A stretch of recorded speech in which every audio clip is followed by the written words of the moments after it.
Have you gone to the store lately and seen that there have been shortages in certain things like nuts and bolts? I've even seen it in food. In fact, the other day, I went to change the oil in my vehicle, which we're broadcasting live from here today. And I went to buy an oil filter, and they didn't have an oil filter for me. They had to call a couple of stores, and they located, guess what? One in the next city over. Also went to go buy a car battery for my RV, and guess what? They only had one, and they were all sold out.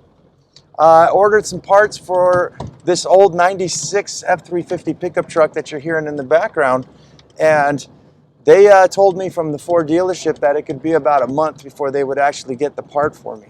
So I think we're experiencing not only on food and things like that, I think we're calling this the everything shortage, and I kind of wanted to talk about why I'm switching gears, what I think is going on, what we can do about it, and should we even be concerned? So, welcome to another edition of Up and In It. I'm your host, Adrian Babashoff, and if you're new here, welcome as well. And if you're wondering what the show is about, it's entirely dedicated to improving quality of life of both people and planet through liberation and independence, moving you from surviving to thriving, living life on your own terms. Today's episode 277, and it is the everything supply chain shortage. Now, I've been hearing a couple of people talk about other podcasters and stuff and things in the news. The one that got me was there's a whole bunch of ships that are laying off Long Beach Harbor in Sunnyside, California, and they're just waiting to be offloaded. The news actually said if you do want to get Christmas presents, we do advise you that you buy them now. And at the time I'm recording this show, it is the last week of September. So this is kind of some crazy stuff. I think that we're not going to see supply chain shortages in everything, but who knows? By the way, I forgot to mention in the beginning of the show, this is a potty mouth podcast, so there's foul language, so you might want to cover the angel ears. So yeah, what can we do about it? What's going on? Well, I figured I'm doubling down, and I'm going to tell you guys on what. And it's not just food, but it's some other things. But let's start off with food I've been looking at, because it's a very important element to our lives. You know, when you get hungry, you're very unhappy and very irritable. And, you know, it's kind of like one of those things like oxygen that you kind of need, right? I've got an auto filtration water system that's gravity fed doesn't need electricity or anything like that. So I'm good with water. I can literally drink water out of a lake or a river, and I can take this with me anywhere. But I've doubled down on that. I went and bought myself the gravity fed filters, the charcoal filters, and I have me an extra set. In fact, I'm going to buy me another set just in case. So as I digress, or as I push forward with all of these things, with the food is next, is that these are things that we're already using. And I'm kind of extrapolating a little bit more than yesterday's podcast. But I look at these things, and I think this is what we kind of need to do to switch gears. So I'm going to talk about food first. And what I'm doing is canned food, a lot of different things that I'm stocking up on. And mainly it's proteins. I've got stuff like refried beans, organic refried beans, which is a staple in my house. We do bean and cheese burritos. The kids love them. I love them. And, you know, they're very versatile. There's a lot of different things you can do with it. And it's semi-protein. It's not like canned tomato sauce and canned tomatoes where, you can actually make, if you have some proteins like beef, you could actually make yourself some spaghetti sauces and things like that. That'll help you get through times if it does get, ever disrupted to that extent. But my main thing is like tunas and stuff like that. I love tuna. Tuna's great. You got to find things that you like to eat as well. For instance, I bought canned chicken. I'm not too fond of canned chicken, but you can take canned chicken, you can mix up your own barbecue sauce and make shredded chicken sandwiches, or you can throw that canned chicken into soups and things like that.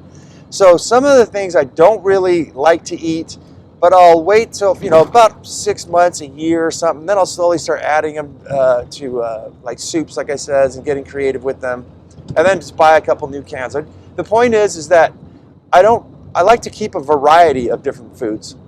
And one of the things that I look at, and I know this is like first world problems, I've been in third world countries before, but it is kind of nice to have some variety. If things were down and out, that you're not just going to live off tuna, maybe you can do chicken, and chicken's very versatile. So opening up your food pantry, your reserves, your preps, and stuff like that to a variety of different foods. Who wants to live on just rice and beans if you don't have to, right? I mean, if you have to, it's like, hey, we got to do what we got to do. But I thought I'd just give that one little tip in there of what I've got in my pantry and how I'm kind of why I'm stocking up on even more and how I'm doing it. So, yeah, I've got rice, and broths is another one. I've got jasmine rice is one of my favorites, and I'm going to give you guys a little tip here. If you have a garden, this really works out. What I use is chicken broth, and even if you don't have a garden, it's fine. But what I do is I get my jasmine rice and I replace the water with chicken broth. I get canned chicken broths, and what it does is it infuses the rice with the chicken flavor, but also with a lot more protein, right? Like a lot more calories. I would say more filling. And you can also chop in some cilantro to this and add some lime juice. And now you got cilantro lime rice, which is, oh my God, we can eat this by itself. Like me and my family, my kids go bonkers over it. Freezers for indoor and outdoor operations is probably a really good thing. I couldn't find any freezers during the year of, well, actually during the early years here of 2021, this whole pandemic thing. What I did find is a bunch of those little chest freezers that nobody wants. And they're about maybe 5 cubic square feet, maybe 6 at the most. Not very large, like a medium, not a small. I advise people to get these things because they're very versatile. And you need to be careful because when you're using a freezer, say in your garage or outdoors, depending on where you live with humidity and things like that, the stand-up freezers and the motored freezers that have a compressor and things like that, which I think they all do. I'm not too familiar with the freezers as far as like how the motors and everything work, other than there are freezers that you can purchase and put in your garage or outside and they won't work. They'll actually frost over. So you might want to consider getting the cheaper freezers, which I've had for years. They work fine. I think it's the Chef or something, Magic Chef. And you're going to take these things. They work outdoors. I've had mine for probably about 4 or 5 years now, maybe 6. And they function outside just fine. And why would you want to get a freezer? To buy yourself not only, I would say, meats and everything to stock up. And again, these are things you're already using, but also vegetables. They got really cool stuff like fire roasted vegetables, like bell peppers and onions and things like that you can actually add to your soups. Because again, we want diversity and things like that. And we also want nutrition. You don't want to just live off just meats, you know, unless you're a full-blown carnivore. But yeah, get yourself a freezer. And get yourself the chest freezers, the cheap ones. Those you got to check with your dealer and your manual to find out if they're going to work outside. A lot of them said they'll work in a garage, but not fully outside. The cheap camp or the Magic Chefs, I think, says I put them outside. They work just fine. Defroster hack is what I have for if you're going to be storing food. One of the things you're going to want to do is you're going to want to go down to your hardware store and you're going to want to get some plastic sheeting. Now what this is like plastic cutting board material. I bought the sheeting. It's a 4x8 sheet that I think it goes into like mobile homes and stuff, right? It's white and you can get it relatively cheap, I think about $15. And what you're going to do is you're going to cut out sheets of this and you're going to line the whole inside of your freezer with it. Why are you going to do this? Because ice starts to accumulate all over the walls. And what you're going to need to do is eat everything in your freezer, which gets rid of all your reserves. It's kind of one of the things I'm looking at now that kind of gets me a little eerie, is that what if I empty out my freezer to defrost it and then a full-blown shutdown or something happens? You know, we always want to have our preps and our reserves ready. So if you line the whole inside of your freezer with this plastic, literally you can pull everything out of your freezer, all your food, pull these plastic sheets out, and what will happen is all the ice will literally fall off the boards, the plastic. You just shake them off, line everything back in, sweep up, of course, the residual ice you have laying on the bottom, and put all your stuff back in. You never have to thaw out your freezer again. So I thought I'd share that little tip. Freezer organization hack I just actually did this year is when you're using chest freezers, it's very easy for things to just fall behind and get buried. The little things mainly, like little things that you keep, like a bag of butter or coconut cream or something like that, in little Ziploc bags or containers. So what I've done is I have a full stand-up refrigerator with a little freezer on top, And what I do is I use these little folding racks they have, little metal racks. You can find them at any hardware store or you know, Walmart or places like that. And basically they just open up, they got two legs on each side. And what you could do is you could take all of your small little things and categorize them. Keep only the small things in your small freezer, that way they're more accessible, and keep all your large things inside your chest freezer, if that makes sense. All right, I want to move forward from food into some overlooked items. As I said with my vehicle, oil filters, fuel filters. I went in to buy them, and there was a shortage. These are things I need to get to work. These are very important things I need to get to my farm. I can't be stalling out on these things. And guess what? I'm going to use these things anyway. So why not buy 2 or 3 of each, right? And that way, when you've got to do your oil changes and things like that, you've always got them there. You're going to buy them anyways. I've got a list here of brake fluid and serpentine belts, power steering fluid, fuses, and so much more. There's so many things that you do your vehicle, little light bulbs and things like that are just handy in case you're driving at nighttime and your lights went out, right? You get pulled over by a police officer or something and your tail light or your headlight goes out, even more important. Carry an extra headlight bulb and things with you at all times, and buy a couple extra just in case. Fuses, same thing. If fuse goes out, these newer cars, there's a good chance you'll be stuck, right? You may not be able to start your car. These are things you're going to buy anyways. Now, one of the details that I overlooked in this whole thing is for a lot of people who aren't as well equipped financially, like set up like I am, is that maybe it's a little difficult because you can't afford to spend all that money on these things, right? You don't have the money. I advise you to start saving an emergency fund, and I advise you, especially with inflation going on, to take a certain portion of that savings that you have that you can accumulate and go start buying yourself these type of things, right? Go start stocking up and having maybe just one of each. At least you can start with that, right? If you're buying canned food and things, as I mentioned, you can go in and copy can. You can go buy when stuff's on sale, buy 2, get 1 free, right? Go and purchase some of those. So yeah, there's a lot of things that that are overlooked that I'm starting to see now, and there's many more. I can't just fit all in the show, but I want you guys to start thinking of these things, looking around you at things that you absolutely need or things that have happened in the past that's going to slow you down. I want to talk about fuel as also something that we should consider. Now, how to store it, how to buy it, when to use it. I bought it myself. I'm driving a diesel, as you can hear in the background from my commute right now. I bought about 6 jerry cans, and these are the original jerry cans that are welded, double welded, I believe, inside. They're very durable. They can fly out the back of your pickup truck, hit the road, and there's a very good chance they are not going to leak or get damaged too bad to the point where they're unuseful. They were made for the military. So they're very high grade. They're a pretty penny, but you'll have it for the rest of your life. You don't want to use plastics because after a few years, they will actually expand and contract with the pressure of the gas, and they could pop and cause a very bad leak or a fire or something like that. So not very safe, but you want to get yourself however much gas you can. I've got 6 5-gallons, so I've got, 30 gallons of gas, which isn't a whole bunch. But I'm not going crazy here. I think I would like to have 60 gallons of gas at all times. But I do have fuel stored up, such as regular unleaded fuels for my generator, which I think a lot of you guys should own, even a small one to power your freezers and things like that if we ever had a power outage, for emergency. But yeah, fuel, I'm just worried it's happened before in the 70s. You want to make sure that you have some sort of backup, especially if you need to get to work or you got to get to your farm. In my case, we can stop sending the kids to school. We can grocery shop once a week, maybe every 2 weeks. We can get by, especially if we're prepped out. We don't really need to go anywhere if you've got your food reserves and everything. So, yeah, it's good to have fuel no matter what.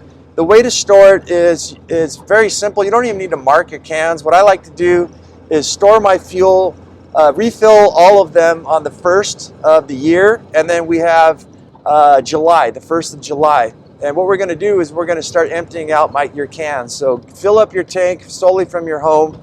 If you've got a small vehicle, it's probably a 12-gallon, 15-gallon tank. So you could actually, if you have 3 of these cans, you could actually fill up your tank 1 week. Throw the jerry cans in the back of your car. When you run out of gas, go fill those up.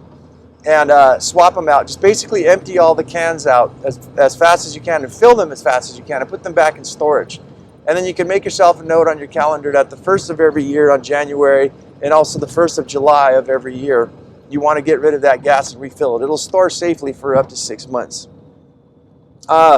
Soaps is one I look at that could be, I mean, the reason why for me, I have a special needs kid, and I don't know, there's the things I'm going to use anyways. So just a little trinket, not trinket, but little stupid things I think that could actually end up where if you didn't have soap, you know, and you needed to wash yourself, you're going to start stinking really fast. So I like to buy soap in bulk. I get it cheaper.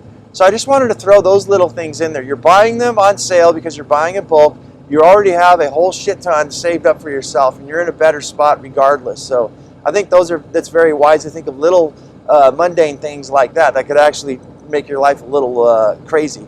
Disinfectant cleaners, I prefer to do it myself. I did notice in actually this year of 2021, the very beginning, there was no hydrogen peroxide, which is one of the ingredients I use for my disinfectant soaps. I also like to keep it in case anybody gets wounded or something like that. We have a way to help people directly from home if we ever needed to. So disinfectant cleaners I think are good to buy in bulk as well. You're going to get it cheaper than buying in a little container, but better yet, go get all the ingredients that you need to actually do it yourself and make it at home, which is going to be like hydrogen peroxide. You could use like the strongest proof vodka that you can find. What do you call it? The distilled white vinegar is a very good thing to have. Multiple, you know, it has medicinal stuff, lots of different uses for everything. They bring out pH balance in water, and yeah, get yourself a couple gallons of those. The other thing that I look at for disinfectant cleaners and stuff too is because my special needs kid is in diapers. And I think with sanitation too, if we ever had a shortage of things like your toilets and stuff like that, we talked about soap. You know, the way we live in we live in aquariums, basically, in cages, you know. Not cages, but, you know, basically like aquarium, you know. And your house could get pretty stinky and things like that. And I did notice in the COVID thing that the disinfectant soaps were completely wiped off the shelf, and even peroxide and things like that. People went nuts. So we have a chance right now for people to start to collect, you know, not hoarding, but starting to build up their supplies before things really start to get bad. And again, we're wanting to do this stuff whether it gets bad or not. So yeah, let's move forward. And I need diapers and things like that and wipes, as I say. So I usually buy way more than what I need. I stockpile probably about 2 full giant boxes of wipes. I always have them on hand. When I'm traveling, those were really good things to use as far as hygiene, to give yourself kind of a wipe down, a cleanup when you're camping. You know, for a hardcore emergency catastrophe, I think they'd be really good for sanitation. But yeah, I've got to order such things as diapers and wipes and stuff like that. Keep those in stock. I have noticed the diapers they were out of stock for a little while. Like they were like, there's 2 left and that's it. And they seem like they replaced them pretty often. So it's not like a huge thing, but I just don't want to wait and gamble. These uncertain times, it's like, you know, I'd rather have peace of mind and a lot less stress than having to worry about if there's going to be a supply chain shortage or not. And again, things I'm using anyways. One thing I don't have on my list here that I thought of in my mind is like blood pressure medications, diabetes medications. If you can double up on those as well and have a reserve, just in case there was a supply chain disruption and something like that. I don't know if there ever would be. That would be pretty catastrophic. But again, I don't put my trust in anybody, people. I put trust in myself. And I'd really like to say that the stress level goes down when you know that you have all these things. We can't think of everything, but when you know that you have a good supply of stuff, it makes you feel good. And I understand that a lot of these things are expensive and a lot of people can't afford it. Well, guess what, guys? That's why I always say money is pretty much close to everything, because when you don't have it and something happens, or you have the money and you want to buy something, right?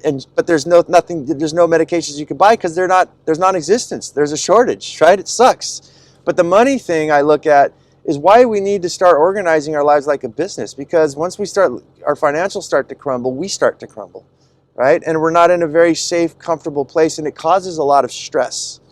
So moving forward, There's supplements and things like that that I did find shortages on when the pandemic started, which was powdered vitamin C.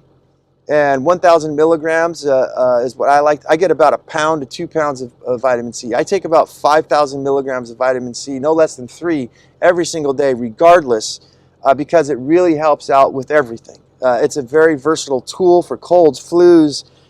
It puts with asthma. It puts oxygen inside your blood. So these are very helpful things to keep in mind that you want to have around you all the time. And I'm going to say powdered vitamin C, or I'm sorry, not powdered vitamin C, powdered moringa is another one. That's really good to have as far as a survival food. And, you know, to kind of, for smoothies and things like that, it's very rich in vitamins and minerals. And it's considered the tree of life. For those of you who don't know, the moringa tree it's a green powder, a green tree that literally can sustain, they say, almost all living things: horses, chickens, pigs, human beings. It's got all the vitamins and nutrients inside of it, and when it's dehydrated and dried out, a lot of those vitamins and everything are in that powder, and they're very storable, very storage friendly. And in a pinch, you know, you can mix these things up with water and add them to your, like I said, your smoothies, all kinds of different various usage. So those are just some of the things that I think that we should do, and that's all I've got on my list here, except for the DIY wherever you can. I think that we should start to, as I said yesterday in the show, is that start to learn to do a lot of things yourself. Start to learn how to repair things. Start to learn how to, as I talked about the SCOBY effect, about perpetual propagation, perpetual production of things, and how lessons from nature, as the SCOBY is a fungus that is made to make kombucha. In every batch you make, the kombucha, the SCOBY, which is the mushroom fungus that's needed, the culture doubles in size. So you split that off and you either throw it in the trash and start another batch, but it just keeps reproducing itself perpetually. And these are kind of things that I look at with skills that you can gain for yourself, knowledge of things. And once you have that, you're unstoppable. Once you have the knowledge and the experience behind you, and you keep building these things up to go make your own detergents and make your own disinfectant soaps, and how to use just simple first aid. There's all kinds of things. There's YouTube and social media where you could actually watch people being stitched up and things like that in case you ever needed to do that, right? Just start adding little things. And again, these are things that make you feel less stressed out in life. These are things that make you feel more empowered, because if you ever needed them, and maybe you never will, but knowing that you know them makes you feel a lot more secure as an individual, a lot more free, I would say. It's an element of freedom because you can do things yourself. You don't have to rely on somebody else, right? You're self-reliant. You're practicing resiliency. So I know that all these things, a lot of this sounds like a bunch of work to a lot of people, but you know what? If that's the type of person you're going to be, where you're going to rely on other people, you're going to put your trust in the systems, the powers that be, the corporations, the whole shipping movement. What is this? The whole supply chain. You're going to depend on the supply chain to always be there for you. Well, I don't know. Let's just see how well that works for you, and hopefully what I'm saying, you know, all of these things don't happen, but regardless, whether they do happen or not, as a final here, we're going to use these things. We're going to do these things, practice these things anyways. Might as well get abundance so that we're never left short. So that, guys, that's the show. Everything's down below. You guys know what to do. There's all the information, ways to get a hold of me and such. So as I always say, go out there and have yourself a near life experience. Don't lose your muchness. Carry on the fire. Human up. Live it, love it, own it, and bone it, my friends.